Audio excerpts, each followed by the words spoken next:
వేలతో కూడా తీసి పారేస్తే కూడా ఇంకా సిగ్గుసరం లేకుండా రోడ్డు మీద వచ్చేసి తిరింది చాలదు, దోచుకుంది చాలదు, ఆరగించింది చాలదు అన్నట్టుగా ఇవాళ ఇదే రోడ్డు మీద వచ్చి ఊరేగింపు చేస్తే ప్రజలు చీత్కరించుకుంటున్నారు.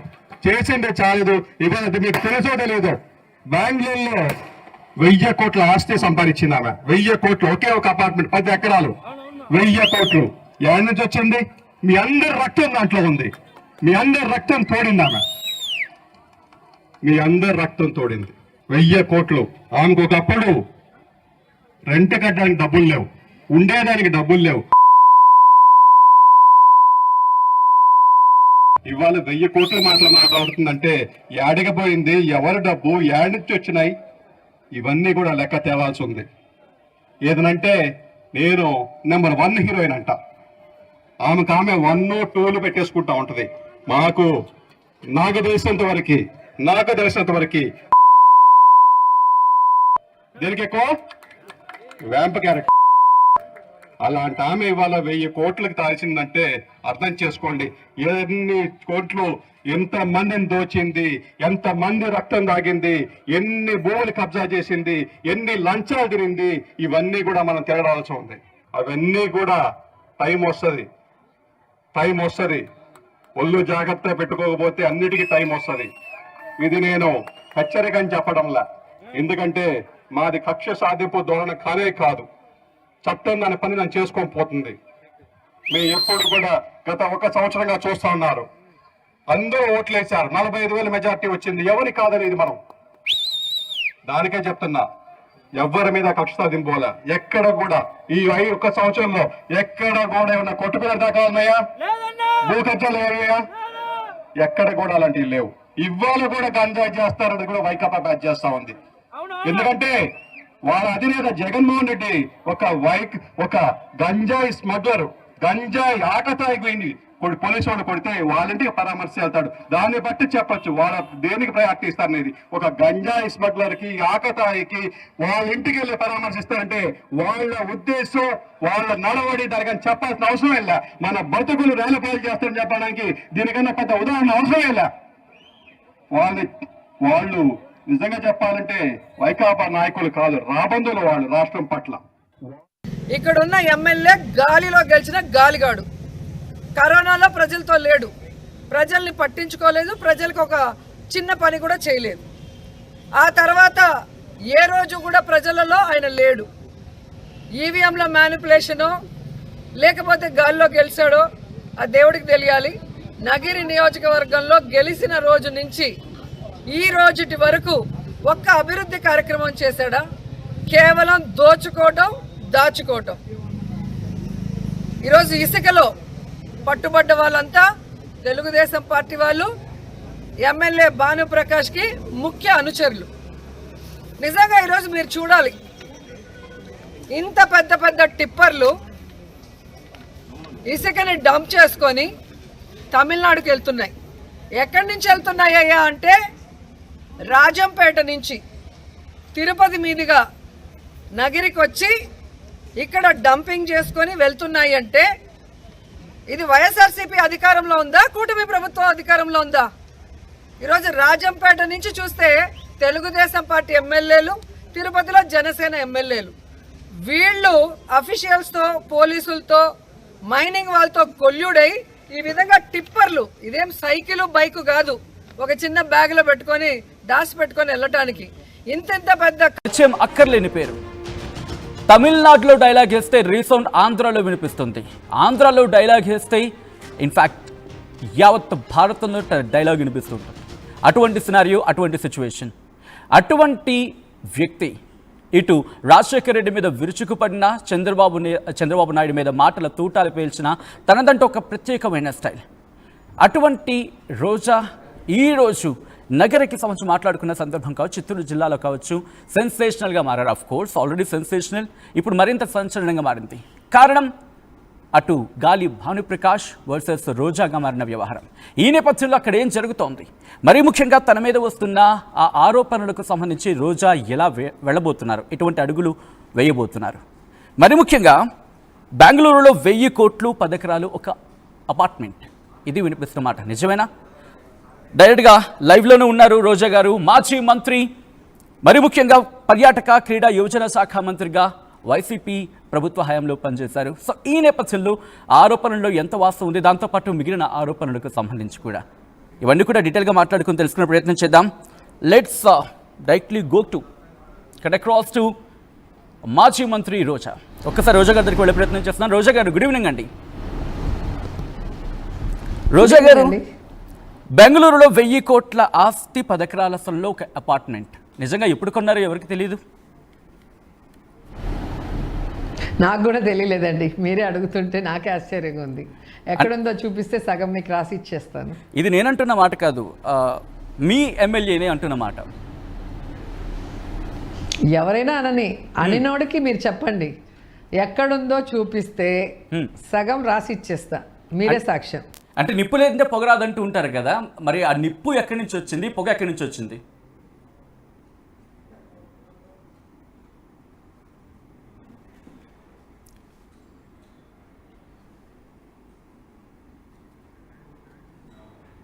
పరిమేసి ఆయన చావు కారణం ఏరో మీరు చూశారు. అలా ప్రతి ఒక్కరిని కూడా ఇప్పటి వరకు నా వరకు ఎంతమందిని బలి తీసుకున్నారో తెలుగుదేశం పార్టీ వాళ్ళు మీరు గమనిస్తూనే ఉన్నారు, చరిత్ర చెప్తూనే ఉంది. సో దాంట్లో భాగమే ఇది. ఎవరు గట్టిగా వాళ్ళు చేసే తప్పుల్ని నిలదీస్తారో, వాళ్ళు చేసే తప్పుల్ని ప్రశ్నిస్తారో వాళ్ళ మీద ఈ విధంగా ఏదో ఒకటి దుమ్మెత్తిపోయటం, ఏదో ఒకటి ఛానళ్ళు మాకు ఎక్కువ ఉన్నాయి కాబట్టి మేము 100 సార్లు 100 మందితో చెప్పిస్తే అది నిజమైపోతుంది, వాళ్ళు చెడ్డోళ్ళు అయిపోతారని. పడ్డోడు ఎప్పుడు చెడ్డోడు కాదండి. వీళ్ళు నా మీద ఎన్ని చేశారు, ఎన్ని నిందలేశారు, అసెంబ్లీ లోపల బయట ఎంత సైకోలుగా నా మీద కక్ష సాధింపు చర్యలు చేశారో మీరు చూశారు. కానీ భగవంతుడి ఆశీస్సులతో, జగనన్న ఆశీస్సులతో, రాష్ట్ర ప్రజల ఆశీస్సులతో వీటన్నిటిని నేను ఎదుర్కొని ముందుకు వెళ్తూనే ఉన్నా. ఎందుకంటే నేను తప్పు చేయలేదు, తప్పు చేయను కూడా. బట్ ఇక్కడ ఇంకొక మాట, రెంట్ ఉండేదే కాదు, అలాంటిది 1000-3000 తీసుకున్న ఆమె ఈరోజు ఇంత ఆస్తి ఎలా సంపాదించారనేది నేరుగా ఆయనే ప్రశ్నిస్తున్నారు మిమ్మల్ని. ఎక్కడ రెంట్కున్నానంట? అసలు రెంట్ కోసం ఉన్న వ్యక్తి అలాంటిది ఈరోజు 1000-3000 తీసుకొని తన దిన కార్యాచరణ కంటిన్యూ చేసిన ఆమె ఈరోజు. మా అమ్మ ఉద్యోగం చేసేటప్పుడు తిరుపతిలో మేము రెంట్కున్నాం. మా అమ్మ నాన్న ఉద్యోగం చేస్తున్నప్పుడు, మా అమ్మ నర్సింగ్ కాలేజ్ ప్రిన్సిపల్, మా నాన్న వచ్చి సారథి స్టూడియోలో sound engineer. So comfort life మేము ఉన్నప్పుడు మా అన్న మెడిసిన్ బెంగళూరులో కట్టి జాయిన్ చేశారు. సో అప్పుడు కొంచెం రెంటెడ్లో ఉన్నాం తప్ప 91 నుంచి నేను హీరోయిన్గా ఎన్ని లక్షలు కోట్లు సంపాదించాను. తర్వాత నేను టీవీ యాంకర్గా, టీవీ జడ్జిగా ఎన్ని లక్షలు సంపాదించాను. ఒక లెక్కేసుకోండి, 34 సంవత్సరాలు ఒక ఆర్టిస్ట్గా, ఒక హీరోయిన్గా సక్సెస్ఫుల్గా ఎన్ని కోట్లు నేను సంపాదించుంటానో నా ఐటీ పేపర్లు, నా యొక్క బ్యాంక్ ఇవి చూస్తే మీకే అర్థమవుతుంది. మాకు అప్పుడు ఇల్లు ఉన్నాయా లేవా, మాకు కార్లు ఉన్నాయా లేవా, మేము అప్పుడు నగలు చీరలు కట్టుకున్నామా లేదా, ఇప్పుడే కట్టుకుంటున్నామా అనేది కూడా మీరు చూడొచ్చు. నా ఫొటోసు, నా లైఫ్ మీరు మొత్తం కూడా తెరిచిన పుస్తకమే. అండ్ రెండవది, చెన్నైలో నా ఇల్లు ఎప్పుడు కట్టాను, అప్పటికి నా పెళ్ళి అయిందా లేదా, నేను రాజకీయాల్లోకి వచ్చానా లేదా చూడండి. పెళ్ళికి ముందు చెన్నైలో కట్టాను, ఎమ్మెల్యే కాకముందు హైదరాబాద్లో కట్టాను, అధికారంలోకి రాకముందు నగిరిలో కట్టాను. అన్ని డేట్లతో సహా ఉంటాయి. ఎందుకంటే నా ఇంటికి అందరినీ పిలిచి నేను ఇంట్లో జాయిన్ అయ్యాను, ఇంట్లో పూజలు చేసుకున్నా, అందరికీ బట్టలు భోజనం పెట్టి పంపించా. కాబట్టి ప్రతి ఒక్కరికి నా ఇంటి గృహప్రవేశం డేట్ గుర్తుంటుంది. లేదంటే తెలుసుకోమను, తెలియకుండా తుత్తు అని చెప్పి నత్తిలాగా నత్తి మాటలు చెప్తే ఎట్లా? రైట్, ఇదంతా ఒక ఎత్తు అయితే కనుక అఫ్ కోర్స్ అంటే రాజకీయంగా అంత సంపాదించారు, ఇంత సంపాదించారు అనేది ఎప్పుడు వినిపించారు పనులు నిజం అవుతుంది అనుకుంటే ఎట్లా? అంటే రాజకీయాల్లో ఉన్నప్పుడు అంత సంపాదించారు, ఇంత సంపాదించారు అనేది ఆరోపణలు, ప్రత్యారోపణలు వినిపిస్తూ ఉంటాయి. బట్ ఇక్కడి నుంచి కాస్త నేను ముందుకు వెళ్ళే ప్రయత్నం చేసినప్పుడు కాస్త ఆ భాష మాట్లాడిన తీరు, ఆ విషయాన్ని అడగాలి. నేను 150 సినిమాలు హీరోయిన్గా చేశాను. టీవీలో నేను చేసిన ప్రతి షో సూపర్ డూపర్ హిట్. మంత్రిగా చేశాను, నన్ను కాదు మీరు అడగాల్సింది ఎలా సంపాదించారు. వాళ్ళ నాన్న గుంటూరు నుంచి వచ్చిన వ్యక్తి ఈరోజు ఇన్ని వేల కోట్లకి ఎలా అధిపతి అయ్యాడు, వీళ్ళు ఈరోజు ఎలా ఈ కోట్లన్నీ అనుభవిస్తున్నారో వాళ్ళు చెప్పాలి. రాజకీయాల్లో ఇన్ని కోట్లు ఎలా వాళ్ళకి వచ్చే వాళ్ళు చెప్పాలి. నేను సినిమాలు చేశాను, కోట్లు సంపాదించాను. ఇప్పుడు మళ్ళీ షూటింగ్స్ చేస్తున్నాను. ఏ సినిమాకి ఎన్ని కోట్లు ఇస్తారు, ఏ షోకి ఎన్ని లక్షలు ఇస్తారో రిటర్న్గా ఉంది. నువ్వు చూపించు, నువ్వు ఏం మూటలు మోసినావు, నువ్వు ఏం నీ బుర్రతో బిజినెస్ చేసావు, నీ ఆస్తి ఎక్కడి నుంచి వచ్చింది, మీ అత్తగారింటి నుంచి వచ్చిందా, మీ అమ్మగారింటి నుంచి వచ్చిందా, వాళ్ళకి ఎలా వచ్చిందో చూపించు. నువ్వు చూపించాలి భానుప్రకాష్, నేను కాదు. నాది క్లియర్ కట్గా లెక్కలు ఉన్నాయి. బట్ మీరు అంటున్నారు క్లియర్ కట్ లెక్కలని, బట్ అదే క్లియర్ కట్ లెక్కల్లో ఆడదాం ఆంధ్రాలో భారీ స్కామ్ చేశారు అంటూ ఆరోపించడం జరుగుతోంది. ఇప్పటికే అరెస్ట్ల పర్వాన్ని చూస్తున్నాం. ఆంధ్రప్రదేశ్ లిక్కర్ స్కామ్కి సంబంధించి మిథున్ రెడ్డిని కూడా అదుపులోకి తీసుకున్న పరిస్థితి ఉంది. సో నెక్స్ట్ రోజానైనా టార్గెట్, లేకపోతే రోజా అరెస్ట్ కాబోతున్నారా? దీనికి సంబంధించి ఏమైనా చర్చ ఉందా? సార్ మీరు కూడా జర్నలిస్ట్గా ఎన్నో సంవత్సరాలు ఉన్నారు. నేను సూటిగా ఒక ప్రశ్న మీకు వేస్తాను. ఈరోజు మిథున్ రెడ్డిని అరెస్ట్ చేయడం అక్రమ అరెస్టా కాదా? ఈరోజు మిథున్ రెడ్డికి ఏం సంబంధం లిక్కర్ దీంతో? ఈరోజు జగన్మోహన్ రెడ్డి గారి ప్రభుత్వంలో మద్యాన్ని తక్కువగా ఉంచాలి, ప్రజలకు దూరంగా ఉంచాలి, పేద ప్రజల ఆరోగ్యం కానీ వాళ్ళ ఆర్థిక పరిస్థితిని మెరుగుపరచాలన్న ఆలోచనతో మద్యాన్ని గవర్నమెంట్ ఎలాగైతే తమిళనాడులో గవర్నమెంట్ అమ్ముతుందో ఆ విధంగా తీసుకురావడం జరిగింది. దాంట్లో టైం లిమిట్ పెట్టారు. 43,000 బెల్ట్ షాపుల్ని రిమూవ్ చేశారు. అలాగే పర్మిట్ రూమ్లను రిమూవ్ చేశారు. అలాగే 33% మద్యం షాపుల్ని తీసేశారు. ఏ ఒక్క డిస్టిలరీకి కూడా పర్మిషన్ ఇవ్వలేదు. మరి ప్రభుత్వం అమ్మితే లంచాలు ఇస్తారా, ప్రైవేట్ వాళ్ళు అమ్మితే లంచాలు ఇస్తారా? ఈరోజు మీరు మళ్ళీ 43,000 బెల్ట్ షాపులు పైగా పెట్టి ఈరోజు 9% పైగా ఇన్కమ్ పెంచుకున్నారు. బట్ ఇక్కడ వస్తుంది, ఇక్కడ క్వశ్చన్ వస్తుంది రోజా గారు. ఏమంటే కనుక ఆల్రెడీ గతంలో మీరు అంత ప్రాపర్ గా వెళ్తున్నారు. చెప్పేది వినండి. ఈ మధ్యలో దూరి వాళ్ళకి సపోర్ట్ చేసే పనులు చేయొద్దండి. లేదు, ఎవరికి సపోర్ట్ లేదు. ఈరోజు డిస్టిలరీలు మొత్తము చంద్రబాబు నాయుడు పర్మిషన్ ఇచ్చినవి. ఆ డిస్టిలరీలకి మంచి చేసే విధంగా, వాళ్ళకి లాభాలు వచ్చే విధంగా, చంద్రబాబు నాయుడుకి కమిషన్లు వచ్చే విధంగా ఈరోజు వాళ్ళు బెల్ట్ షాపులు విచ్చలవిడిగా ఓపెన్ చేయించారు. ఈరోజు వాళ్ళు రేట్లు పెంచుకునేలాగా చేశారు. ఈరోజు మద్యం షాపులు ప్రైవేట్ వాళ్ళకి ఇచ్చారు. వాళ్ళకి లాభాలు పండించేలాగా ప్రభుత్వం దగ్గరుండి, పోలీసు దగ్గరుండి అమ్మిస్తున్నారు. కాబట్టి చంద్రబాబు నాయుడు కూటమి ప్రభుత్వానికి లంచాలు ఇస్తారు. కానీ వేరే జగన్మోహన్ రెడ్డి గారి ప్రభుత్వంలో ప్రభుత్వం అమ్ముతుంది, ఎక్కడ no belt shop, no permit room, మద్యం షాపులు 33% లేకుండా మొత్తం సేల్స్ పడిపోతే ఎవరికి ఇస్తారు లంచం? ఏం కేసు ఇది? స్కామ్ జరిగిందంటే ఈ రోజు జరుగుతోంది చంద్రబాబు నాయుడు ప్రభుత్వంలో. గతంలో చంద్రబాబు నాయుడు ముఖ్యమంత్రిగా ఉన్నప్పుడు జరిగింది స్కాము. జగనన్న గారు ఉన్నప్పుడు స్కామ్ జరగలేదు. కాబట్టి ఒకరిని అరెస్ట్ చేయాలి. ఈ చిత్తూరు జిల్లాలో బలంగా ఉండేది పెద్దిరెడ్డి ఫ్యామిలీ. వాళ్ళని తొక్కేసి, రోజమ్మ నోరు తొక్కేస్తే ఇంకా నాకు జిల్లాలో తిరుగులేదు అనుకుని ఈరోజు అక్రమ కేసులు పెట్టడానికి మీరు మిథునన్నని అరెస్ట్ చేసినారన్న విషయం మొత్తం రాష్ట్రము, చిత్తూరు జిల్లా అందరికీ తెలుసు. ఇక ఆడుదాం ఆంధ్ర విషయానికి వస్తే, ఇదే ఆడుదాం ఆంధ్ర 100 కోట్ల బడ్జెట్తో జరిగితే 100 కోట్ల స్కామ్ ఎలా జరుగుతుంది? రెండోది, మీ అసెంబ్లీలో, మీ శాసన మండలిలో మీ మంత్రులే ఇచ్చారు ఆన్సరు. ఆడుదాం ఆంధ్రాలో ఏదైనా స్కామ్ జరిగిందా? ఆ ప్రశ్నే ఉత్పన్నం కాదు. దాని మీద ఏమైనా ఎంక్వైరీ చేశారా? ఆ ప్రశ్నే ఉత్పన్నం కాదు.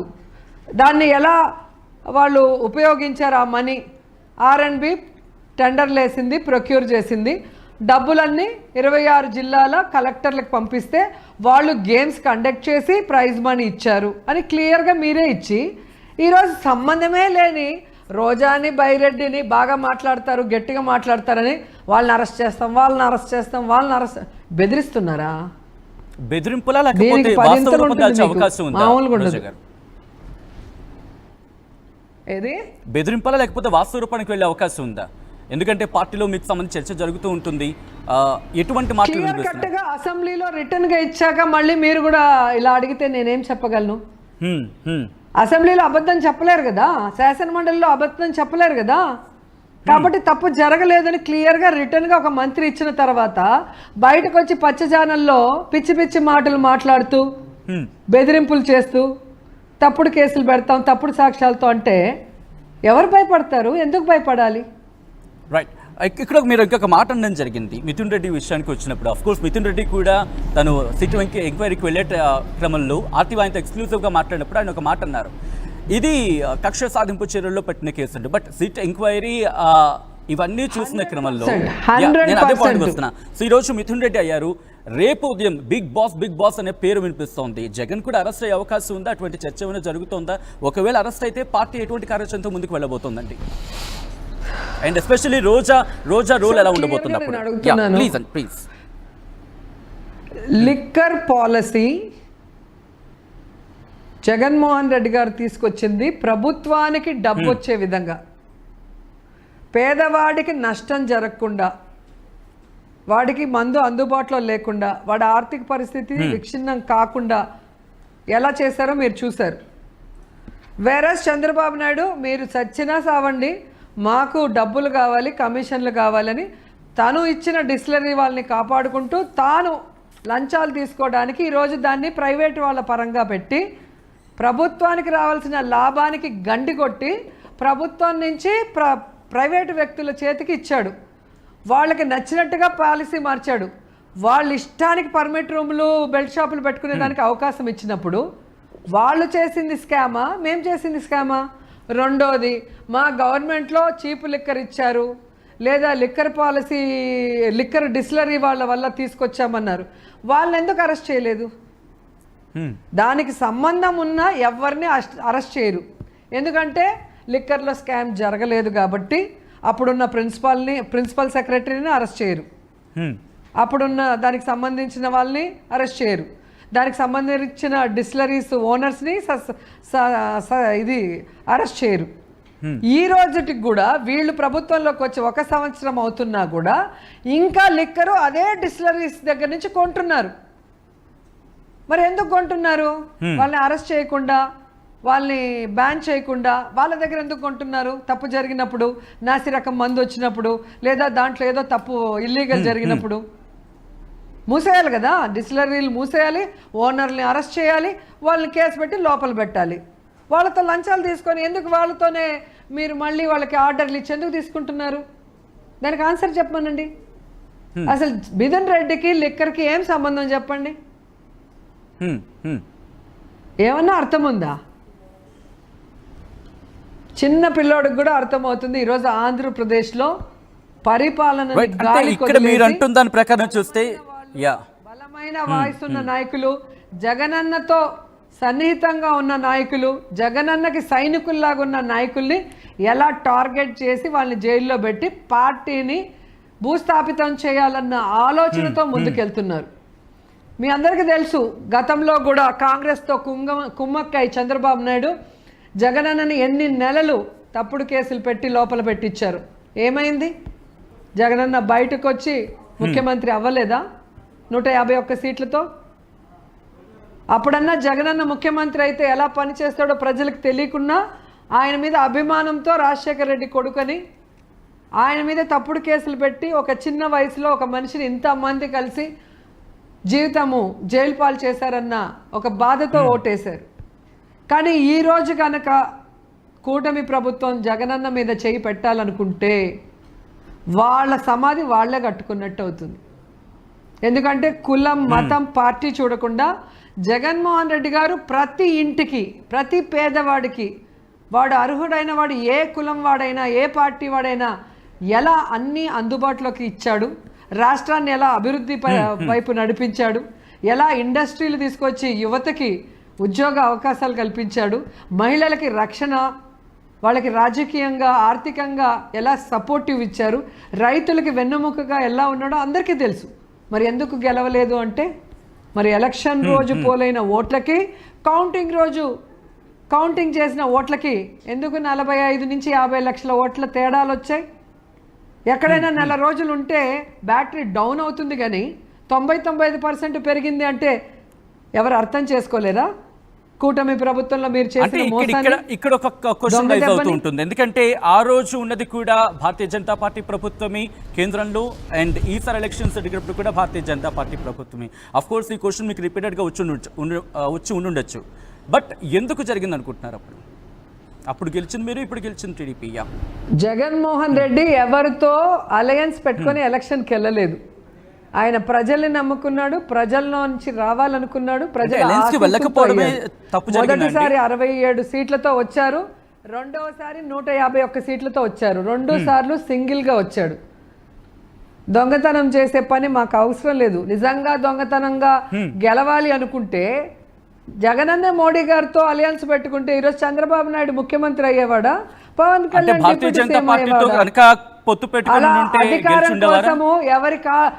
అధికారం కోసము పార్టీలు మార్చి కాళ్ళు పట్టుకొని కార్యకర్తలతో ఆ పార్టీ జెండా ఈ పార్టీ జెండా మోసే కూలీలుగా మార్చే మనిషి కాదు జగన్మోహన్ రెడ్డి గారు. చంద్రబాబు నాయుడు ఒక సైడు మోడీని తిడతాడు, మళ్ళీ మోడీ కాళ్ళు పట్టుకుంటూ పవన్ కళ్యాణ్ని నాకు మా ఇద్దరికి ఏదన్నా చెయ్యి, పార్టీలో కలిసేలాగా చూడు అన్నాడు. మీకు తెలీదా? మోడీని ఎన్ని మాటలు అన్నాడు. అలయన్స్తో వచ్చి గెలిచిన తర్వాత కూడా మోడీని ఎన్ని మాట్లాడి మళ్ళీ బయటకు వచ్చారు. మళ్ళీ వాళ్ళతో అలయన్స్ కోసం పవన్ కళ్యాణ్ని పురంధేశ్వర్ని పంపించి ఎలా మాట్లాడారో మీ అందరికీ తెలుసు. ఒకవైపు మోడీ గారితో ఉంటూనే ఇంకొక వైపు కాంగ్రెస్ పెద్దలతో కాంగ్రెస్ నాయకులతో ఏ విధంగా సన్నిహితంగా ఉంటూ అక్కడ ఒక ఖర్చు పేసాడో మీరు చూస్తున్నారు. అంటే ఒక రాష్ట్రంలో సీఎంగా రాష్ట్ర అభివృద్ధి కోసం జగన్ గారు ఎప్పుడైనా ఒకసారి మోడీ గారిని కలిస్తే తప్పు జరిగిపోయినట్టు గగ్గోలు పెట్టే పచ్చ ఛానళ్ళు, మరి అదే మోడీతో అలయన్స్ పెట్టుకున్నప్పుడు ఎందుకు చంద్రబాబు నాయుడిని తప్పు పట్టట్లేదు?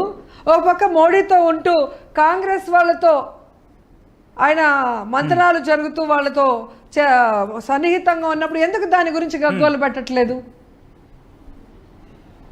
అంటే పచ్చ ఛానళ్ళు ఒక పథకం ప్రకారం జగనన్నని దెబ్బ కొట్టడానికి, జగనన్న ఎవరితో కలవకుండా ఉండటానికి ఎన్ని నక్కజిత్తులు చేయాలో అన్నీ చేస్తున్నారు.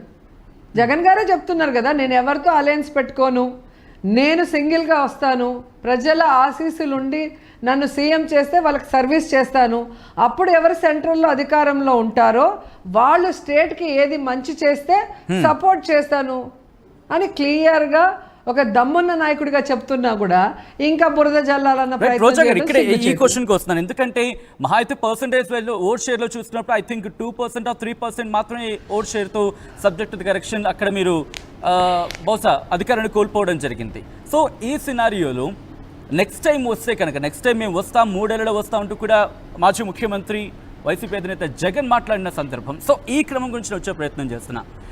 వచ్చిన క్రమంలో పోలీసులకు బట్టలిప్పి అనే డైలాగ్ చాలా విపరీతంగా వెళ్ళింది. ఈ నిజంగా అలా ఉంటుందా, లేకపోతే ఎందుకంటే కక్ష సాధింపు చర్యలు అని చెప్పి మీరే అంటున్నారు, అట్ ద సేమ్ టైం మీరు వచ్చినప్పుడు కూడా ఒకవేళ వస్తాయి అటువంటి సినారియో ఉంటుందా? దీనికి సంబంధించి క్లారిటీ ఇస్తారా పార్టీ నుంచి? రూల్స్కి విరుద్ధంగా ఎవరైతే అఫీషియల్స్ పని చేస్తారో వారిని ఎవరిని వదిలిపెట్టే ప్రసక్తి లేదు. ఎందుకంటే మేము అధికారంలో ఉన్నప్పుడు ఏ రోజు ఇలా ప్రజల్ని గాలికి వదిలేసి, లా అండ్ ఆర్డర్ గాలికి వదిలేసి, రెడ్ బుక్ రాజ్యాంగం అంటూ పోలీసుల్ని ఇబ్బంది పెట్టలేదు, ప్రెషర్ పెట్టలేదు. కానీ ఈరోజు మీరు చూస్తుంటే ఆడపిల్లల్ని రేప్ చేసినా చంపేసినా పోలీసులకి టైం ఉండదు, చెట్లకు కట్టేసి కొట్టినా వాళ్ళకి టైం ఉండదు, ఇళ్లల్లో దూరి వాళ్ళ నిన్న కూడా ఇక్కడ జరిగింది ఎస్టీ కాలనీలో వినాయకపురంలో ఆటో గాల్చేశారు ఒక ఎస్టీ అబ్బాయిది, వైఎస్ఆర్సీపీ అని. అలాంటి వాటికి పోలీసులకి కేసులు పెట్టడానికి మనసు రాదు, అసలు రారు. ఇలా చాలా డ్రగ్స్ అమ్ముతూ దొరికినా వాళ్ళని వదిలేస్తారు, బియ్యం ఇసుక అమ్ముతుంటే వదిలేస్తారు, ఎప్పుడో లెక్కల్లో తేడా వచ్చినప్పుడు మాత్రం అరెస్ట్ చేస్తారు. సంవత్సరం నుంచి జరుగుతుంటే నిన్న మొన్న అరెస్ట్ చేశారు. సో పోలీసులు ఎలా ఉన్నారంటే అక్కడేమో ప్రశాంతి కంప్లైంట్ ఇవ్వకముందే వాళ్ళు రిజిస్టర్ చేస్తారు, ఇక్కడ ఎక్స్ మంత్రిగా నేను నా లాయర్ వెళ్ళి వీడియోలతో సహా ఇస్తే ఇప్పటి వరకు కేసు ఫైల్ చేయలేదు. అంటే పోలీసులు ఎక్కడా కూడా న్యాయబద్ధంగా లేరు, చట్టబద్ధంగా లేరు, కేవలం కూటమి ప్రభుత్వము ఆడిచ్చినట్టు ఆడుతున్నారు. మరి అలాంటి వాళ్ళని ఎలా గౌరవిస్తారు? వాళ్ళు తప్పు చేసినప్పుడు వాళ్ళని శిక్షించాలి కదా. రైట్, ఇక్కడ ఒక ఇంట్రెస్టింగ్ క్వశ్చన్ రైజ్ అవుతుంది. మళ్ళీ ఊరికే తప్పు చేయని వాళ్ళని శిక్షిస్తే తప్పు, కానీ తప్పు చేసిన వాళ్ళని శిక్షిస్తే తప్పేముంది? జగన్ గారు క్లియర్గా చెప్పాడు, రాజ్యాంగబద్ధంగా శిక్షిస్తాం, ఎవరిని వదిలిపెట్టరా, ఎవరిని విడిచిపెట్టమండి. పోలీసులు ఉండేది లా అండ్ ఆర్డర్ కాపాడటానికి, ప్రజలకి రక్షణ కల్పించడానికి, చట్టం ఏం చెప్తుందో అది చేయటానికి. అంతేగాని కూటమి ప్రభుత్వం వాళ్ళు మా చుట్టాలు, మమ్మల్ని ఇక్కడ ఉద్యోగం మాకు బదిలీలు ఇచ్చింది వాళ్ళు కాబట్టి వాళ్ళు చెప్పినట్టే చేస్తాం, మాకు చట్టం లేదు, న్యాయం లేదు, మా ఇష్టం వచ్చినట్టు. ఇంత పవర్ఫుల్ వాయిస్ వైసీపీ నుంచి ఉన్న సందర్భంలో లాస్ట్ టైం వైసీపీ ప్రభుత్వం వచ్చిన మొదటి రోజుల్లోనే రోజా మంత్రి అవుతారు, ఒక మంచి కీలకమైన పొజిషన్ ఉంటుంది అనుకున్నా. బట్ సెకండ్ టైం వచ్చిన మీరు మంత్రి అయ్యారు. బట్ నెక్స్ట్ టైం కనుక వైసీపీ వస్తే హోమ్ మినిస్టర్ రోజా అయినా, ఎందుకంటే వనిత గారిని చూసాం, ఆ తర్వాత సుచరిత గారు, ఇప్పుడు అనిత గారు, మహిళలను చూస్తున్నాం ఆంధ్రప్రదేశ్లో మంత్రులుగా. సో ఈ కోటలో ఈ కోవాలో నెక్స్ట్ హోంమంత్రిగా చూడబోయేది రోజానైనా ఒకవేళ వైసీపీ ప్రభుత్వం అధికారంలోకి వస్తే? మీరు ఏ ఉద్దేశంతో అడుగుతున్నారు? ఎందుకంటే పవర్ఫుల్ వాయిస్ గా ఉన్న సందర్భాల్లో నేను రాజకీయాల్లోకి వచ్చింది ప్రజాసేవ చేయడానికి, ఎమ్మెల్యే అవ్వాలన్నది నా ఆశయం. సో అలా అయితే మనం ఒక నియోజకవర్గంలో ఉండి వాళ్ళకి మంచి చేయటమే కాకుండా అసెంబ్లీలో అడుగుపెట్టి ప్రజా సమస్యల మీద, ముఖ్యంగా మహిళల సమస్యల మీద అపోజిషన్లో ఉంటే పోరాడచ్చు, అధికారంలో ఉంటే వారి కోసం చట్టాలు చేయొచ్చు, అలాగే వాళ్ళ కోసం ఎంతో మంచి చేసే అవకాశం ఉంటుందని ఆశపడ్డా. అది నెరవేర్చుకున్నా. అపోజిషన్ ఎమ్మెల్యేగా ఉన్నప్పుడు ఫైట్ చేసా, అసెంబ్లీ లోపల బయట. అధికారం వచ్చిన తర్వాత అదే విధంగా ఇక్కడ 35 సంవత్సరాలు ఎమ్మెల్యేలుగా ఉన్న వాళ్ళు చేయలేని అభివృద్ధిని నేను 5 సంవత్సరాలలో జగనన్న సహాయంతో, ఆశీర్వాదంతో చేయగలిగాను. అది ఏ రోజైనా మొత్తం మీడియా వస్తే నేను చూపిస్తాను. ఊరికి గాలి మాటలు చెప్పేవాడిని టీవీలో కూర్చోబెట్టుకొని ఏం చేశారని తుత్తు అంటా ఉంటే అది వేసుకుంటా ఉంటే ఎలా కరెక్ట్? నేను ఎందుకు ఈ క్వశ్చన్ మిమ్మల్ని అడగడం జరిగిందంటే, పబ్లిక్ లో నేను పాలిటెక్నిక్ కాలేజ్ కట్టానా లేదా, ఐటీ కాలేజ్ కట్టానా లేదా, మారుమూల నియోజకవర్గంలో డయాలసిస్ సెంటర్ తెచ్చాను. నా ప్రజలు చిత్తూరు వరకు, తిరుపతి వరకు పోకుండా ఇక్కడే ఆర్డీఓ సర్కిల్ తెచ్చాను, ఎంవిఐ సర్కిల్ తెచ్చాను, ఇక్కడే డిఎస్పి సర్కిల్ తెచ్చాను. హెల్త్ సెంటర్లు కట్టాను. పుత్తూరు మున్సిపాలిటీలో 2, నగిరి మున్సిపాలిటీలో 2 కట్టాను. ఆల్ పిహెచ్సిలు నేను అందుకే అంటే మీ వెయిట్, అంటే మీ పొలిటికల్ కెరీర్ లో మీ వెయిట్ తెలిసింది కాబట్టి మీకు మినిస్ట్రీలో తీసుకున్నారని చెప్పి తిరుపతి వరకు వెళ్ళే అవకాశం లేకుండా చేశాం. గుళ్ళు కట్టాం, కళ్యాణ మండపాలు కట్టాం, రోడ్లు వేసాం, డ్రైన్లు వేసాం. ప్రతిదానికి లెక్క ఉంది కదా. ప్రతిదానికి నేను భూమి పూజ చేసినది, నేను ఓపెన్ చేసిన దానికి ఫోటోలు ఉంటాయి, టైమింగ్ ఉంటుంది, ఎంత ఖర్చు అయిందో ఉంటుంది కదా. రైట్. సో ఇక్కడ అందుకే ఈ క్వశ్చన్ నేను ట్యాగ్ చేసింది దానికి. ఎందుకంటే ఇప్పుడు ఆల్రెడీ మీరు కేసెస్ని ఫేస్ చేయబోతున్న సిచ్యువేషన్, లేకపోతే మీరు ఎదుర్కొంటున్న సిచ్యువేషన్స్ కావచ్చు. మరి ముఖ్యంగా రీసెంట్గా కొన్ని అభ్యంతరకర కామెంట్స్ మీరు విన్నప్పుడు మీ పిల్లలు కూడా బాధపడ్డారు. అఫ్కోర్స్ మీరు కెరియర్లో చాలా చూశారు, మాట్లాడున్నారు. బట్ రీసెంట్గా కొన్ని కామెంట్స్ మీకు సంబంధించి కాస్త అసభ్యకరమైన, అంటే పోర్ట్రే చేసినవి, అవి మీ పిల్లలకు పంపించారంటూ మీరు కంటతడి పెట్టుకున్న పరిస్థితి. ఏం జరిగింది? దీని మీద ఎలా ముందుకెళ్తున్నారు రోజా గారు? ఈరోజు తెలుగుదేశం పార్టీ, వాళ్ళ పార్టీ నుంచి నేను బయటకు వచ్చి జగనన్న ఆశీస్సులతో ఎమ్మెల్యేగా అసెంబ్లీలో అడుగుపెట్టిన రోజు నుంచి నా మీద కక్ష సాధింపు స్టార్ట్ చేశారు. నేను అడిగే ప్రశ్నలకి సమాధానం చెప్పలేకుండా ఏ విధంగా నన్ను సస్పెండ్ చేయటాలు, నన్ను కిడ్నాప్ చేయటాలు, నా క్యారెక్టర్ మీద బ్లూ ఫిలిమ్స్ చేస్తుందని సీడీలు చూపించటాలు, అవిటి ప్రెస్ వాళ్ళకి ఇవ్వరు, చూపిస్తారు అంతే ఇట్లా గాల్లో. తర్వాత ఇప్పుడేమో ఆమె క్యారెక్టర్ 2000కి ఏదైనా చేస్తారని మాట్లాడించడాలు, భానుప్రకాష్ లాంటి వాళ్ళతో, బండారు లాంటి వాళ్ళతో, అయ్యన్న పాత్రుడు లాంటి వాళ్ళతో. దీన్ని బట్టి మీకు అర్థం కావట్లేదా? వాళ్ళు చేసే తప్పులు ప్రజల్లోకి ఎవరు తీసుకెళ్ళినా వారి నోరు మూయించడానికి సామదాన దండోపాయాలన్నీ ఉపయోగిస్తారు. వేటికి మేము బెదరకుండా ధైర్యంగా నిలబడతాం. కాబట్టి ఈరోజు తప్పుడు కేసులు పెట్టాలి, ఎలాగైనా లోపల పెట్టాలని ఈరోజు తప్పుడు ఆలోచనలు చేస్తున్నారు. భగవంతుడిని నమ్ముకున్న మేము, ప్రజలకి మంచి చేసిన మేము ఎలాంటి సిచ్యువేషన్ అయినా ఫేస్ చేయడానికి రెడీగా ఉన్నాం. మేము తప్పు చేస్తుంటే ప్రూఫ్స్ చూపించండి. మిథునన్న తప్పు చేసినా, నేను తప్పు చేసినా, ఎవరు చేసినా ప్రూఫ్లు చూపించండి. తప్పే జరగని చోట తప్పు జరిగిందని మీరే ప్రచారం చేసి, తప్పు చేసిన వాడే చంద్రబాబు నాయుడు ప్రజలకి లిక్కర్ తాగిచ్చి మీరు నాశనం అయిపోండి అని చెప్పి ఈరోజు బిస్లరీస్ వాళ్ళకి, ఎవరైతే టెండర్లు వేసుకున్నారో షాప్స్కి, వాళ్ళకి, పర్మిట్ రూమ్ల వాళ్ళకి, 5 స్టార్ హోటల్స్ ఉన్న వాళ్ళకి న్యాయం చేసే విధంగా చేసి వాళ్ళ దగ్గర ఈయన లంచాలు బొక్కేసి ప్రభుత్వ ఖజానాకి గండి కొట్టి ఈరోజు ప్రభుత్వానికి లాభం చేకూర్చిన జగన్మోహన్ రెడ్డి గారికి బెల్ట్ షాపుల్ని రిమూవ్ చేసిన జగన్మోహన్ రెడ్డి గారికి, పర్మిట్లు రిమూవ్ చేసి మందు షాపులే తగ్గించిన జగన్మోహన్ రెడ్డి గారి మీద దుమ్మెత్తిపోయటం, ఆయన చుట్టూ ఉన్న వాళ్ళని అరెస్ట్ చేసి ఆయన్ని బెదిరించాలనుకోవటం, ఈ తాటాకు ఎగ్జాక్ట్లీ. అంటే దీని మీద లీగల్ గా మూవ్ ఆన్ అవ్వబోతున్నారు. ఎందుకంటే మీ మీద డెరోగేటరీ కామెంట్స్ అని ఒక మాట వినిపించిన సందర్భం గాలి భానుప్రకాష్ కి సంబంధించి మీరు అన్నారు. సో ఎలా లీగల్ గా మూవ్ ఆన్ అవుతున్నారా, లేకపోతే పోరాటం చేయబోతున్నారు? ఖచ్చితంగా అండి, ఖచ్చితంగా వదిలిపెట్టను భానుప్రకాష్ అనేవాడిని. న్యాయస్థానం మీద నాకు నమ్మకం ఉంది. నేను పోలీస్ స్టేషన్లో కంప్లైంట్ ఇచ్చాను, సిఐకి అవకాశం ఇచ్చా. ఆయన కేసు కడితే ఓకే, లేదా ఎస్పీకి ఇస్తాను. ఆయన కట్టకపోతే హైకోర్టుకి వెళ్తాను, లేదా సుప్రీంకోర్టుకి వెళ్తాను. ఖచ్చితంగా అతను చేసిన తప్పుకి అతను శిక్ష అనుభవించాలి. మా పార్టీ నుంచి వాళ్ళ పార్టీకి వెళ్ళగానే ఆమె గొప్ప నాయకురాలు, ఆవిడ కోసం అన్ని ఛానల్లో డిబేట్లు పెట్టి ఆమెను అనటం తప్పన్నోళ్ళు ఈరోజు నన్ను అన్నప్పుడు ఎక్కడికి పోయారు? ఎందుకు డిబేట్లు పెట్టలేదు? ఎందుకు భానుప్రకాష్ మీద కేసులు పెట్టలేదు? ఎందుకు అరెస్ట్ చేయాలనుకోవట్లేదు? దానికి కూడా ప్రజలకు మీరు ఆన్సర్ చెప్పాలి. మీ పార్టీలో ఉంటే మంచి వాళ్ళు, పక్క పార్టీలో జగన్ దృష్టికి తీసుకెళ్లారండి మాజీ ముఖ్యమంత్రి, మీ అధినేత జగన్ దృష్టికి తీసుకెళ్లారు ఈ అంశాన్ని. ఆయన ఏమన్నారు? జగన్ గారు తెలుసుకొని నిన్న ట్వీట్ చేశారు. పర్సనల్ గా మీతో మాట్లాడి ఉంటుంటారు కదా. కాదు, ఇలా మాట్లాడిన వ్యక్తిని అరెస్ట్ చేయాలని డిమాండ్ చేస్తున్నామని క్లియర్ గా ఇచ్చారు కదా జగన్ గారు. అంటే నేనంటుంది ట్వీట్ చేయడం ఒకలా ఉంటుంది, బట్ కాల్ కాన్వర్సేషన్ లో మీతో మాట్లాడి ఉంటారు కదా, మీకు సానుభూతి వ్యక్తం చేయడం లేకపోతే మీ మద్దతుగా అందరు జగన్ అన్నతో సహా పార్టీలో ఉన్న మహిళా మంత్రుల నుంచి ముఖ్యమైన నాయకులందరూ కూడా పాపం పరామర్శించి, కొంతమంది ఇంటికి వచ్చి పరామర్శించి, అంటే నేను ఎప్పుడు ధైర్యంగా ఉంటాను. కానీ మా పిల్లల విషయానికి వచ్చే కొద్దికి నేను బాధపడటం, వాళ్ళందరికీ కొంచెం మనసు కలిసివేసి ఈ ధైర్యం చెప్పడానికి వచ్చారు. నేను చెప్పాను, నన్ను దొంగ దెబ్బ కొడితే నేను చాలా పట్టుదల కలిగిన మనిషిని. ఎందుకంటే 2 సార్లు ఓడిపోయాక 3ఓసారి టికెట్ తెచ్చుకొని గెలుచుకున్నానంటే నా మొండితనం గురించి మీరు ఆలోచించండి. ఎందుకంటే సినిమా వాళ్ళు ఒక్కసారి గెలిచినా ఓడినా వెళ్ళిపోతారు, ప్రజల్లో ఉండరు. అలాంటిది నేను ఇన్నేళ్ళు 5 ఎలక్షన్స్ చేశా. ఆఫ్ కోర్స్ మీరు మొండి, అలాగే మీరు పట్టుపట్టారంటే వదలరు, ఇవన్నీ మాట్లాడుకుంటూ ఉంటాం.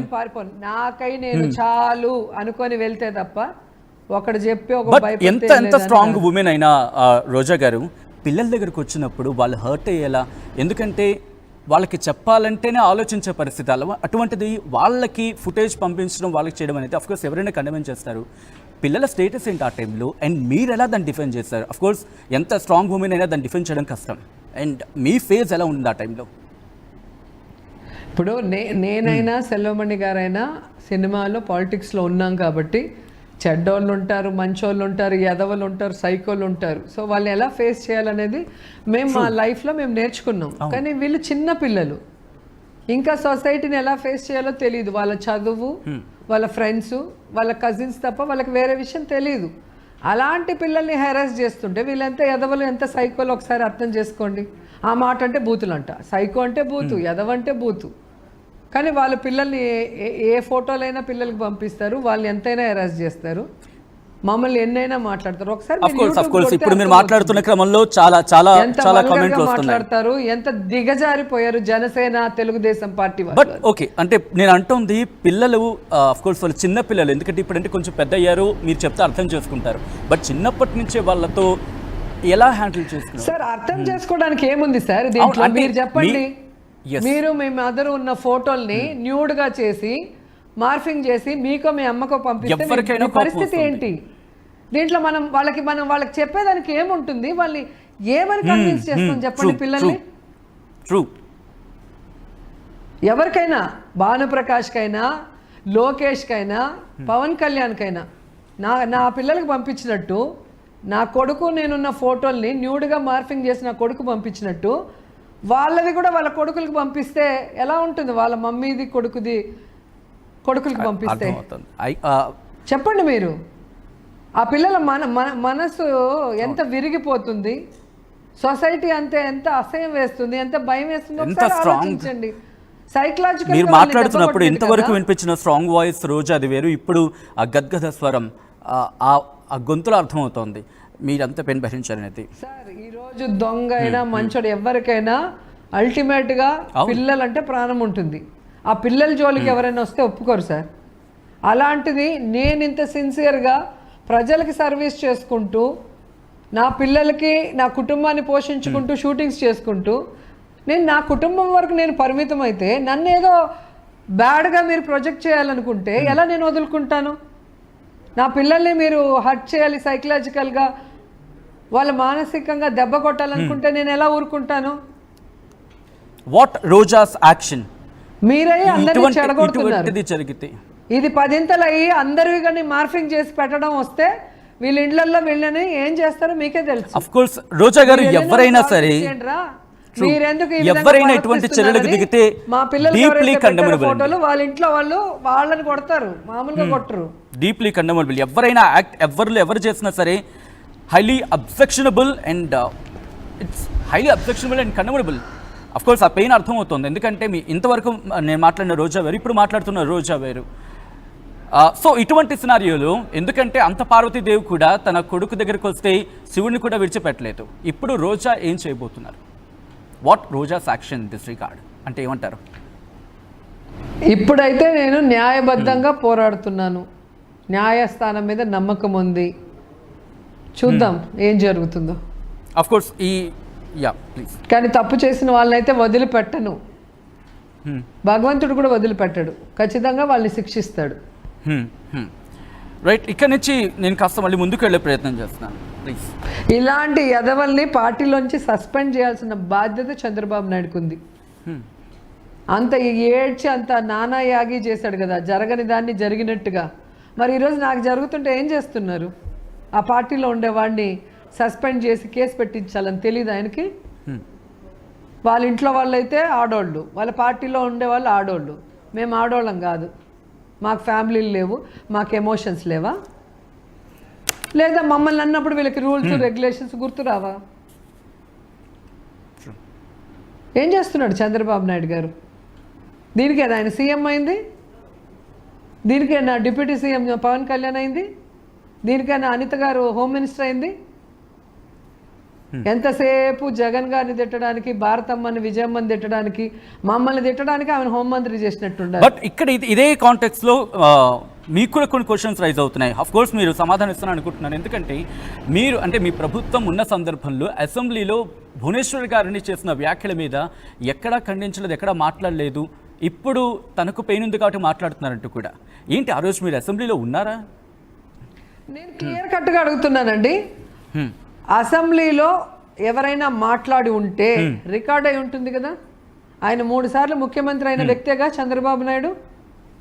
మరి ఆయన విన్నా లేదా ఆయన వెనుకున్న వాళ్ళు విన్నా వెంటనే అక్కడ ధర్నాకు కూర్చొని ఆ రికార్డులు బయటకు తీయమని దాని మీద వాళ్ళు కనుక ప్రెస్ మీట్ పెట్టుంటే ప్రజలు నమ్ముంటారు. కానీ సాయంత్రం 6-7 ప్రెస్ మీట్ పెట్టి అప్పుడు ఆయన ఏడ్చిన ఏడుపు కూడా చూడండి, దొంగ ఏడుపు ఏడుస్తాడు. ఒక భార్యనో బిడ్డనో తిడితే సాయంత్రం వరకు టైం ఎందుకండి? ప్రైమ్ టైం కావాలా ప్రెస్ మీట్ పెట్టడానికి? ప్రైమ్ టైం కావాలా అంటున్నా. అసెంబ్లీలో జరిగితే అసెంబ్లీలో కదా అడగాలి. మీరు చెప్పండి, అసెంబ్లీలో జరిగి ఉంటే మీ భార్యని తిట్టుంటే మీరు అసెంబ్లీలో ఎందుకు ప్రశ్నించలేదు? అసెంబ్లీలో ఎందుకు ఖండించలేదు? అంటే స్పీకర్ చైర్ దగ్గరికి వెళ్ళి పేపర్లు చించి ఎగరేసేవాళ్ళు కదా బాలకృష్ణతో సహా అందరూ. మరి ఈ విషయంలో ఎందుకు సైలెంట్గా ఉన్నారు సాయంత్రం వరకు? దీన్ని బట్టి ఇది స్క్రిప్ట్ కాదా? ఇది మీ పచ్చ ఛానల్ ఇచ్చిన స్క్రిప్ట్ కాదా? మీ సామాజిక వర్గాన్ని రెచ్చగొట్టడానికి, మా మీద వాళ్ళు కక్ష కట్టడానికి మీరు ఆడిన నాటకం కదా? మీరు తప్పుడు ప్రచారం చేస్తా ఉంటే మేమెందుకు ఖండించాలి? నిజంగా తప్పు జరుగుంటే ఖండిస్తాం. ఓకే, తప్పే జరగకుండా మీకే తెలుసు. అంటే ఇక్కడ క్వశ్చన్ యాడ్ అవుతూ ఉంటుంది, ఎందుకంటే మీరు కావచ్చు లేకపోతే కొడాలి నాని కావచ్చు, లాంగ్ తప్పుడు ప్రచారాలే, లైఫ్ లాంగ్ తప్పుడు ప్రచారాలే చంద్రబాబు నాయుడుకి. ఎన్టీఆర్ గారి పంచన చేరాడు, వాళ్ళ కూతుర్ని పెళ్లి చేసుకున్నాడు, ఆయన మీద అబండాలు వేసి ఆయన క్యారెక్టరే బ్యాడ్ అన్నట్టు ఆయన ఎమ్మెల్యేలతో ఆయన మీద చెప్పులేయించి ఆయన గెలిపించుకున్న వ్యక్తి స్పీకర్ చేసి వ్యక్తే మైక్ ఇవ్వకుండా ఆయన ఏడుస్తూ బయటకు వెళ్ళి ఆయన చావుకు కారణమైన విషయం మనం చూసాం. అంటే ఎవరినైనా మ్యానిపులేట్ చేసి అబద్ధాలు చెప్పి బ్రెయిన్ వాష్ చేయడం ఆయనకు అలవాటు. అలా Okay. బతికేస్తున్నాడు. అక్కడి నుంచి నేను మళ్ళీ మీ దగ్గరికి వచ్చే ప్రయత్నం చేస్తాను. ఎందుకంటే మీరు కావచ్చు, వల్లభనేని వంశీ కావచ్చు, లేకపోతే కొడాలి నాని, పేర్ని నాని చాలా ఫియర్సింగ్గా మాట్లాడుతూ ఉంటారు. ఒక లైన్ అనేది కనిపిస్తూ ఉంటుంది. ఆ లైన్ కొంచెం అటు ఇటు ఉన్నారా అనే ఒక క్వశ్చన్ మార్క్ రైజ్ అవుతూ ఉంటుంది. ఇటువంటి సందర్భాల్లో మీ అధినేత జగన్ ఎటువంటి డైరెక్షన్స్ ఇస్తారు? కొంచెం ఎందుకో బార్డర్ దాటారు, కొంచెం జాగ్రత్తగా ఉండండి, ఇటువంటి డైరెక్షన్స్ ఇస్తూ ఉంటారా? అఫ్ కోర్స్ వీళ్ళకి సంబంధించి కావచ్చు. ఏ రోజు జగన్మోహన్ రెడ్డి గారు మీరు మాట్లాడండి, ఇలా మాట్లాడండి అని తెలుగుదేశం పార్టీ చంద్రబాబు నాయుడు చెప్పినట్టు చెప్పరు. ఎందుకంటే మేమంతా తెలుగుదేశంలో 10 ఏళ్ళు పనిచేసిన వాళ్ళమే. లైబ్రరీలో కూర్చోబెట్టి ఈరోజు ఏం మాట్లాడాలో ఎవరిని మాట్లాడాలని రాసిస్తారు. అలా వైఎస్ఆర్సీపీలో ఎప్పుడూ లేదు. మీరు ఎవరినైనా అడగండి. అండ్ కొడాలి నాని అన్న మాట్లాడాడు, నేను మాట్లాడాను అంటే మేము తెలుగుదేశం నుంచి వచ్చాం. వాళ్ళు చేసిన ఎదో పనులు, వాళ్ళు మా పొలిటికల్ లైఫ్ నాశనం చేసిన విధానం, ఈరోజు వాళ్ళు ఏదో మంచి వాళ్ళలాగా నటిస్తున్నప్పుడు మాకు రక్తం బాయిల్ అవుతుంది. నిజాలు చెప్పాల్సి వస్తుంది కాబట్టి నిజాలు చెప్తున్నాం. మమ్మల్ని చూస్తే మీకు మంట, మీ నిజాలు బయటకు వస్తున్నాయి కాబట్టి. అదే మీకు భజన వేసే వాళ్ళైతే వెళ్ళి శాలువులు కప్పుతారు, పక్క రాష్ట్రానికి కూడా వెళ్ళి శాలువులు కప్పుతారు. పక్క రాష్ట్రం అంటే తెలంగాణ వాళ్ళకి ఏం చేసేదానికి దిక్కులే వీళ్ళకి. ఏదైనా కూడా కాంగ్రెస్లో ఉన్న వాళ్ళకేమో ఓ పొగడతలు, శాలువలు అన్నీ జరుగుతూ ఉంటాయి. ఈడున్న రాష్ట్రంలో ఉన్న వాళ్ళకి సెక్యూరిటీ లేదు, గౌరవం లేదు. కనీసం చట్టాన్ని లోబడి ఏదైనా వాళ్ళకి న్యాయం చేద్దామంటే అది కూడా లేదు. రైట్, ఇక్కడ మీరు ఆ మాట ప్రస్తావించారు కాబట్టి నేను వస్తున్నాను. తెలుగుదేశం పార్టీ, కాంగ్రెస్, ఇటు తెలంగాణలోని కాంగ్రెస్, అక్కడ ఉన్న తెలుగుదేశం పార్టీ, ఈ రెండు కుమ్మకాయలతో పొత్తులో ఉన్న ఈ కైండ్ ఆఫ్ చర్చ ఇక్కడ తెలుగు రాష్ట్రాలు వినిపిస్తుంది. మరి ముఖ్యంగా బీఆర్ఎస్ టీ కాంగ్రెస్ అనే ఒక అంటే ఆ కైండ్ ఆఫ్ మాట వినిపిస్తోంది. Is it true? అటువంటి చర్చ ఉందా? అంటే ఇప్పుడు కాంగ్రెస్ కి సంబంధించి ఇక్కడ కొంతమంది తెలుగుదేశం పార్టీ, కాంగ్రెస్ ఈ డివిజన్ వచ్చింది, తెలుగుదేశం పార్టీ డైరెక్షన్ లోని రేవంత్ రెడ్డి వెళ్తున్నారు అని ఒక చర్చ జోరందుకుంటోంది. Is it true? యా, అది చిన్న పిల్లలకు కూడా కళ్ళకి కనిపిస్తుంది సార్. ఒకవైపు బీజేపీకి, ఇంకో వైపుకి కాంగ్రెస్కి 2 ఖర్చీపులు వేసి ఆయన ఎలాంటి రాజకీయాలు చంద్రబాబు నాయుడు చేస్తున్నారో అందరూ గమనిస్తున్నారు. అంటే కాంగ్రెస్ అంటే జాతీయ కాంగ్రెస్ కనుకోవాలి, తెలంగాణ కాంగ్రెస్ కి మాత్రమే అన్న వార్త వచ్చిన అది బూతు. వేరే వాళ్ళు కాంగ్రెస్తోనో బీజేపీతోనో అలయన్స్ పెట్టుకుంటారు అని ఎవడైనా అబద్ధంగా ప్రచారం చేసినా అది బూతు. ఎలా పెట్టుకుంటారు? వాళ్ళు ఎలా మోడీతో కలుస్తారు, వాళ్ళు ఎలా రాహుల్ గాంధీతో కలుస్తారని ఈయన గగ్గోలు పెడతాడు చంద్రబాబు నాయుడు. కానీ ఈయన ఒకేసారి 2 పడవల మీద కాళ్ళు పెడతారు. ఎలా మీరు చూసారు కదా, రాహుల్ గాంధీని ఆలింగనం చేసుకొని ఆయనకు సపోర్ట్ చేసి డబ్బులు కూడా ఎలక్షన్లకు పంపించిన పెద్ద మనిషి చంద్రబాబు నాయుడు. వాళ్ళు ఓడిపోగానే అప్పుడే మోడీ సంకనెక్కడానికి పవన్ కళ్యాణ్ని, భువనేశ్వరి గారిని, ఇది పురంధేశ్వరి గారిని ఎలా కాకాబట్టి ఢిల్లీకి వెళ్ళి అలయన్స్ పెట్టుకున్నారో మనం చూసాం. ఇది అందరికీ కళ్ళకు కనిపిస్తుంది కదా. అధికారం కోసం, పదవుల కోసం ఎంత నీచానికైనా దిగజారుతాడు చంద్రబాబు నాయుడు. ఎలాంటి కుట్రలైనా పన్ని పక్క వాళ్ళ మీద నిందలు వేయడానికి రెడీగా ఉంటాడు. అంటే మీరు అన్నట్టు వాటికి కూడా ఒక రోజు అనేది వస్తుంది కదా. ఆయనకు కూడా భగవంతుడి పనిష్మెంట్ ఇచ్చే రోజు దగ్గరలో ఉంది. ఎన్నిసార్లు పనిష్మెంట్ ఇచ్చినా ఆయన మారట్లేదు, మళ్ళీ తప్పు. బట్ ఈ కాంటెక్స్ట్ వచ్చింది కాబట్టి మళ్ళీ మీ దగ్గరకు వచ్చే ప్రయత్నం చేస్తున్నాను. బనకచెర్ల ఇష్యూ మధ్య తెలుగు రాష్ట్రాల్లో చాలా సంచలనంగా మారింది. బనకచెర్ల ప్రస్తావన వచ్చినప్పుడల్లా రోజా ప్రస్తావన వస్తుంది. అఫ్ కోర్స్ తెలంగాణకు రోజాకు అఫ్ కోర్స్ సంబంధం ఉండుండొచ్చు, బట్ రాజకీయంగా అంత సంబంధం లేకపోవచ్చు. ప్రతిసారి రేవంత్ రెడ్డి ప్రతిసారి కేసీఆర్ రోజా ఇంటికి వెళ్ళి చేపలు పులుస్తున్నారు, రాయలసీమకు నీళ్ళిస్తారని మాట ఇచ్చారని విమర్శలు వినిపిస్తూనే ఉన్నాయి. సో ఏంటి ఆ రోజు ఏం జరిగింది? నిజంగా అటువంటి చర్చ జరిగిందా? బికాస్ ఈ రోజు మీరు క్లారిటీ ఇస్తే దీనికి ఒక ఫుల్ స్టాప్ పడొచ్చేమో.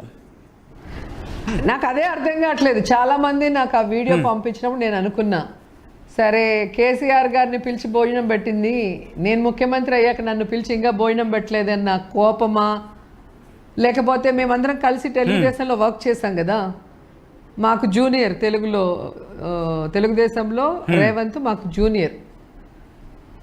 సో జూనియర్గా ఉన్న వ్యక్తి ఈరోజు సీఎం అయిపోయారు.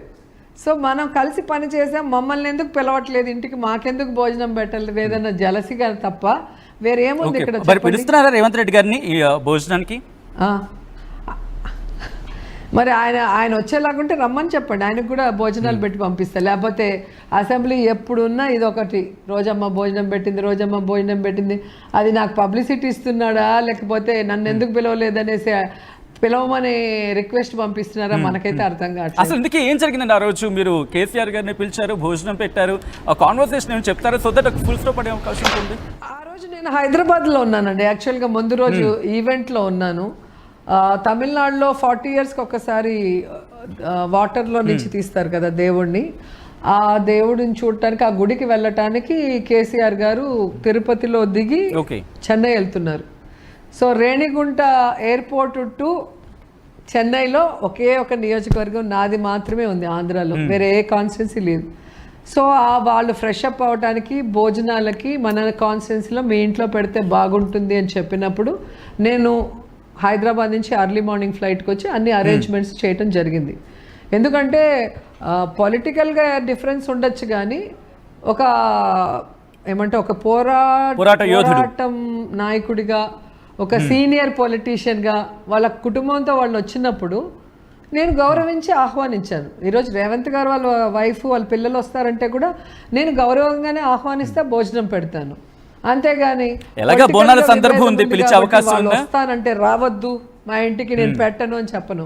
ఎలాగ బోనాల సందడి జరుగుతుంది హైదరాబాద్ లో, పిలిచే అవకాశం కనిపిస్తుందా రోజా గారు? నన్ను ఎప్పుడు పిలవలేదండి వాళ్ళు.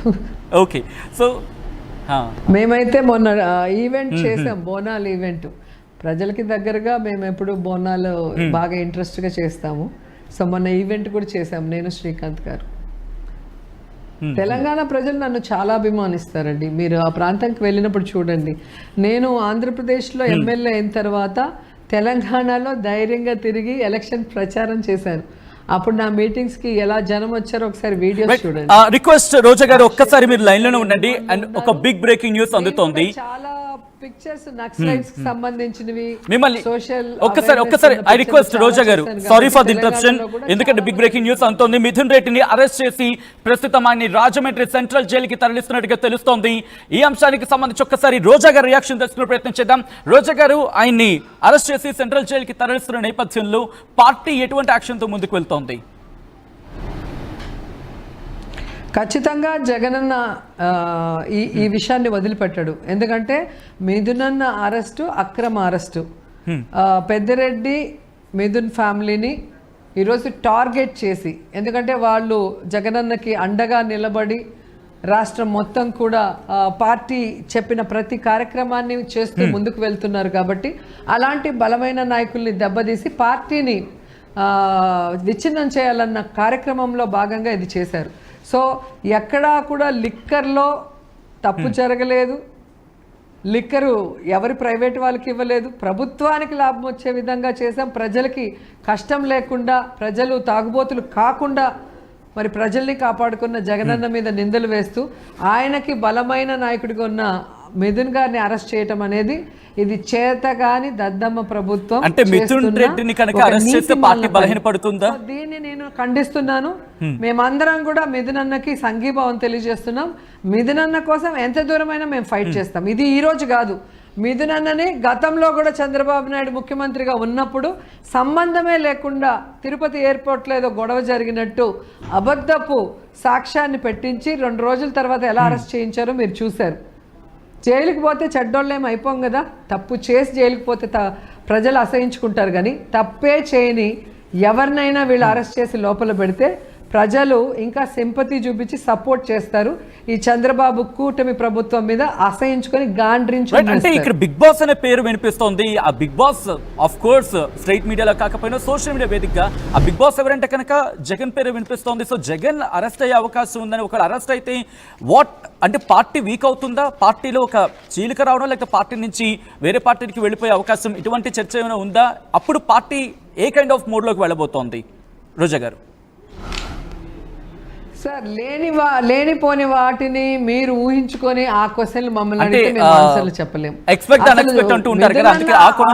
అక్రమ అరెస్టు ఆయన అరెస్ట్ చేసేదానికే ఈ ప్రభుత్వానికి అర్హత లేదు. ఎందుకంటే లిక్కర్ మాఫియా చేస్తోంది చంద్రబాబు నాయుడు, లోకేష్. గతంలో 2014 నుంచి వాళ్ళే చేశారు, ఇప్పుడు వాళ్ళే చేస్తున్నారు. ఎక్కడా జగనన్న ప్రభుత్వం కానీ ఎవరు కూడా లిక్కర్ మాఫియా చేసింది లేదు. అలాంటిది మీరు మిథునన్ననే అక్రమంగా అరెస్ట్ చేసి మళ్ళీ ఈరోజు నిన్ను చేస్తారు, వాళ్ళని చేస్తారంటే ఏం సమాధానం చెప్తారు? సో చదువుకున్న వాళ్ళు, ప్రజలు అందరూ గమనిస్తున్నారు. ఇది కక్ష సాధింపుతో చేస్తున్నారు.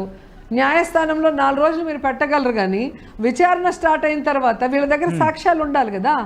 తప్పే జరగకుండా తప్పు జరిగిందని ఏ సాక్ష్యం సృష్టించగలరు? పోలీస్ స్టేషన్లో పోలీసులు వీళ్ళ వాళ్ళు కాబట్టి వీళ్ళు చెప్పినట్టు ఆడుతున్నారు. కానీ న్యాయస్థానంలో మీకు సాక్ష్యాలు కావాలి కదా. మరి ప్రభుత్వం మీ దగ్గర ఉంది, ఫైల్స్ అన్ని మీ దగ్గర ఉన్నాయి. ఎక్కడ తప్పు జరిగిందో ప్రూవ్ చేయండి. రైట్, ఇక్కడ ఈ పాయింట్కి వచ్చే ప్రయత్నం చేస్తున్నాను. జగనన్న మీకు మిథునన్నే క్లియర్గా చెప్పాడు కదా, కేసులు పెట్టి బెదిరిస్తే మేము భయపడిపోము, కేసులు పెట్టి బెదిరిస్తే మేము పార్టీలు మారము, మేము జగనన్న వెంటే ఉంటాం, జగనన్నని మళ్ళీ ముఖ్యమంత్రిని చేసుకుంటాం, ఈ రాష్ట్ర ప్రజలకు మంచి చేస్తాం, రాష్ట్రాన్ని మా అభివృద్ధి వైపుకు నడిపిస్తాం. ఎవరైతే ఇప్పుడు రూల్స్కి విరుద్ధంగా ఓవర్